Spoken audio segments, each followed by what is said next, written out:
एका real life story होती. एक मुलगा होता, फार हुशार होता.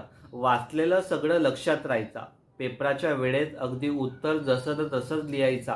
एके दिवशी त्याचं प्रोजेक्ट प्रेझेंटेशन होतं. त्यांनी पूर्ण तयारी केली होती. व्यवस्थित कंटेंट कसा कधी डिलिव्हर करायचा हे सर्व माहीत होतं. परंतु कम्युनिकेशन प्रेझेंटेशन इंग्लिशमध्ये करायचं होतं. त्याची त्याने अजिबात पर्वा केली नाही.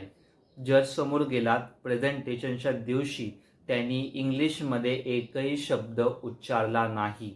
आत्मविश्वास पूर्णपणे ढासळून गेला होता. पाय थरथरत होते, पाय लटपटत होते. सर्व काही व्यवस्थित तो पूर्ण स्वतःला कमजोर लेखू लागला होता. तोच मुलगा होता, त्याला सर्व काही येत होतं. लॉट ऑफ रिसर्च सर्वेमधून असं आढळलं जातं की आज प्रत्येक विद्यार्थ्याची एक बाब आहे की ते इंग्लिशमध्ये बोलताना फार घाबरतात. तर कारण ते इंग्रजीमध्ये आन्सर व्यवस्थित लिहू शकतात. इंग्लिश त्यांना प्रॉपरली कळते, पण बोलत का नाही?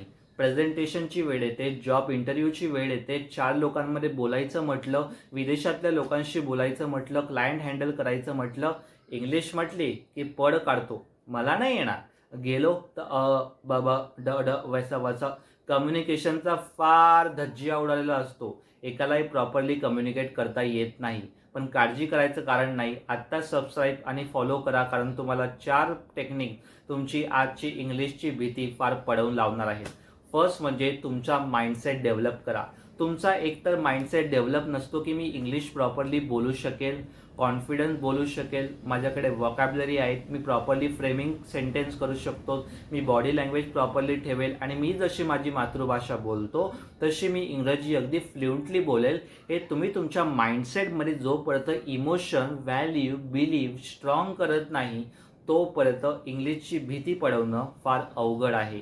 सेकंड म्हणजे जसं तुम्ही तुमच्या मातृभाषेवर पकड आहे तशी तुमची इंग्रजीमध्ये पकड असावी लागते.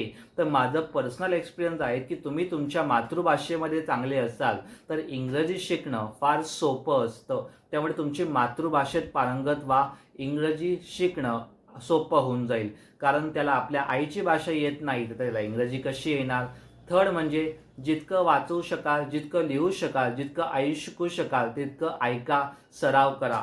आणि फोर्थ म्हणजे परफेक्शनिझमच्या मागे न लागता दररोज सराव करा. आपला व्हिडिओ रेकॉर्ड करा, आपल्या एक्सपर्ट मित्रांशी बोला, स्वतःच्या मिरर समोर बोला, लिहा, शिका, लिस्टन करा, काही ना काही माध्यम वापरा.